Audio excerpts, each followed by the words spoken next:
G'day and welcome to another edition of Sage of the Dusty Page. Thank you to all my new subscribers, nearly at 350, one off, so hopefully this video will get that one. So today we're going to talk about the second module in the Salt Marsh or the U series. So Danger of Dunwater. It was written by David Brownie with Don Turnbull, and it was an adventure for characters 1st to 4th level. It follows on with the events that occurred in the first one, Salt Marsh, where you pick up a few clues when you defeat the smugglers, and ultimately there's a potential threat of a lizardman colony nearby, and the town council hires you to investigate. So on the surface, the module sort of, oh yep, we're going to do a reconnaissance and maybe do defeat the menace that's threatening the town of Saltmarsh. But a bit like U1, there's a bit of a mystery in the background here, and the characters, there's quite a few clues sort of littered, depending on the skill of your DM, to more investigate and actually find out why the lizard men are arming, as opposed to slaying them out of hand. So it's I think it's a pretty good module. It can be if the players want to be combative and you go down the line of taking on an entire tribe of lizardmen. You can fill your boots, but there are a lot of them, and I think over time they would ultimately hunt you down and kill you. So let's have a look. We've got a beautiful and quite an extensive dungeon. A location of the lair next to the River Dunwater. I really like the art, and I've always liked the blue maps. So this module was written in 1982, so it followed a year after, or probably 6 months after the first module. Interesting enough, the stains that I've got on this book, I got on the very first day I bought it. I was on my way home from Melbourne, which is our capital in Victoria, and I was on the train, and a guy was staggering down the aisle and tripped and spilled his drink all over me and my book that I was reading. So anyway, we had a couple of goes at going through this adventure back in the day. I think the first time we tried to kill them all, and the second time we sort of picked up on the clues. So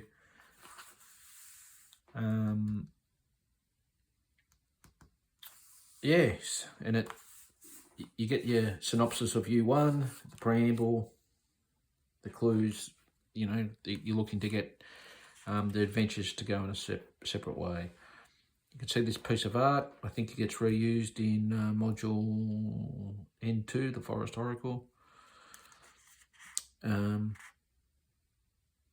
Yeah, but it's 32 pages of goodness. It outlines where the Salt Marsh is, so it's Hex U4 123 in the World of Greyhawk map, which is, I think it is a Hold of the Sea Princess area. So basically you can travel from Salt Marsh to the lair either overland or by boat.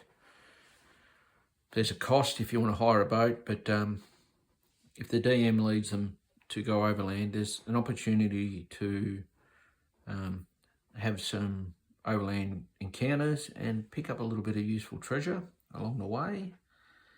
So yeah,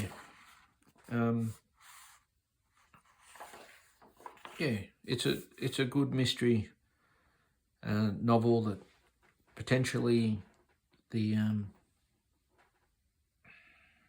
characters could take some delegates back from the Lizardmen to Saltmarsh to see if they want to become part of the alliance for the hidden enemy. So it talks a fair bit about the political structure of the Lizardmen, the journey to the lair, which, as I said, overland encounters through marshes and so forth. It talks about the Monster Manual and the Fiend Folio. So they were the two books that sort of the DM would have to get the full detail on the critters that the party was facing.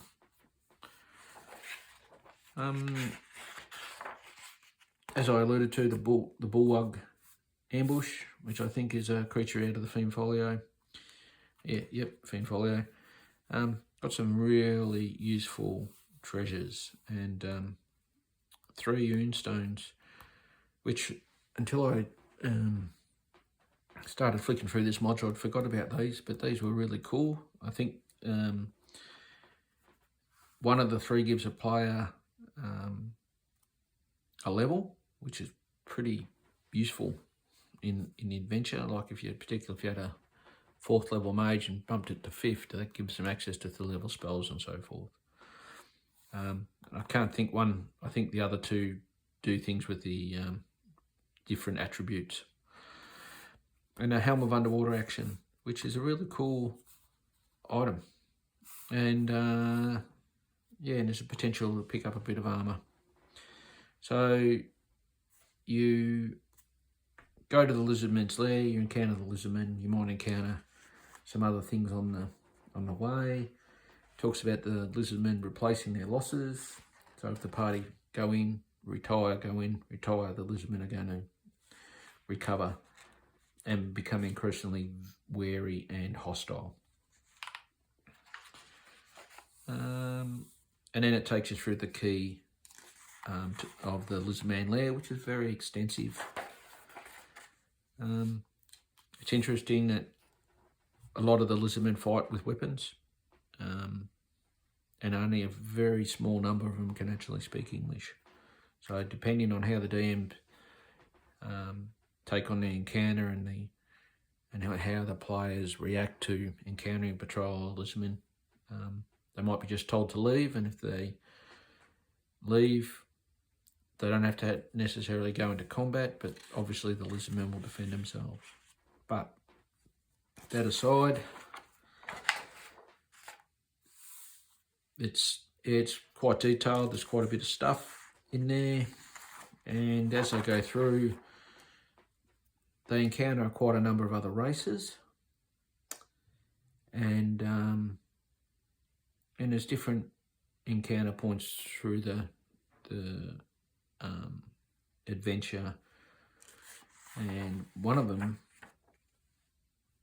is a prisoner. And if you've got the NPC from U1 Oceanus with you, he reacts very violently towards the hidden enemy, the Shagan, and it should give you a clue. And ultimately, the Lizardman might open up some conversation, but if there's any aiding of that enemy, that NPC will lead the player characters. So yes, it is a mystery. It can be a slog, but it doesn't necessarily have to be all about combat. It can be about parley, making peace, and then the negotiations of that. So if the player characters have fought their way well into the lair and incurred a lot of Lizardmen casualties, well, if they're making peace, the chief, to save face, will need to ask the PCs for blood money, basically, and at the cost of 10 gold pieces, that would just about make him give up all the treasure. But there's a number of tools there for the DM to, if the players give the treasure back that they've got, and then they pay the blood money, and or they might be able to provide a service to the lizard men to cement the alliance, and that involves taking on a giant crocodile that's been problematic for lizard men, and they can't understand why they can't control it. But there's another beastie in here, an oriental dragon, and it's another fiend folio creature. So if the players manage to defeat these, there's again quite a bit of loot there for them to get, and a number of other items that will potentially help them in the final adventure. But I like the Lizardman chief art, and the fighters, or the party engaging with the crocodile, but there's the dragon in the background. And there's a nice picture of a deceased thief, a Shargan, I guess lizardmen in general. And there's, I think, one back here, I skipped over it there, the sage lizardman. So, negotiation, diplomacy, political intrigue. This is the name of this module, but it can turn into a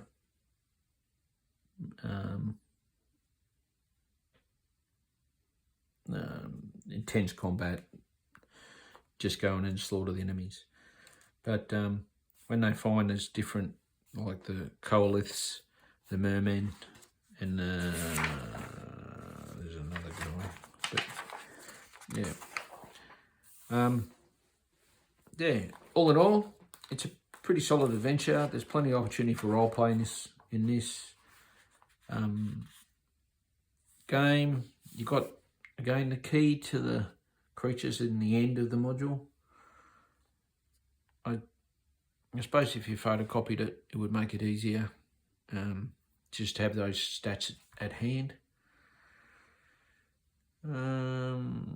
Again, you've got Oceanus, the aquatic elf, and you've got a couple of potential members from the town council that could have aided you in the first adventure following on, and that potential pseudo dragon that befriends or becomes a familiar to a wizard.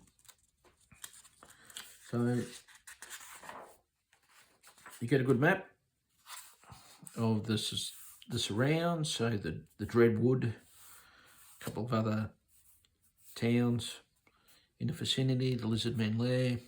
I think in the 5th edition version there's quite another number of other adventures around the region and in the Hall Marshes. So and they're the MPs, the player characters that you can just pick up and plug into the game. They're just a little bit stronger than the ones in U1. Yeah.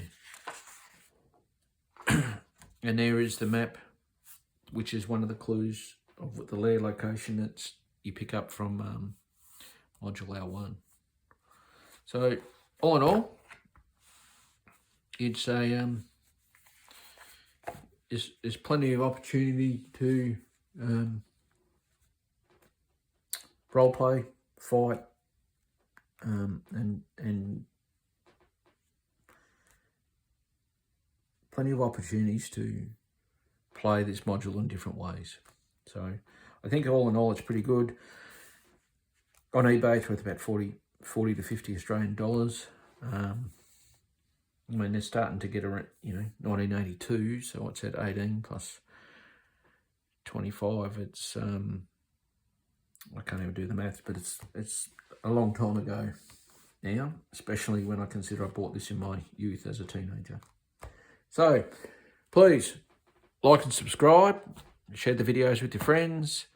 I'll get on to U3 in another week or so, and hopefully I'll get another review of Dungeon Magazine number 3 out over the next few days or early next week. So Hope all is well with you in the world, and be well.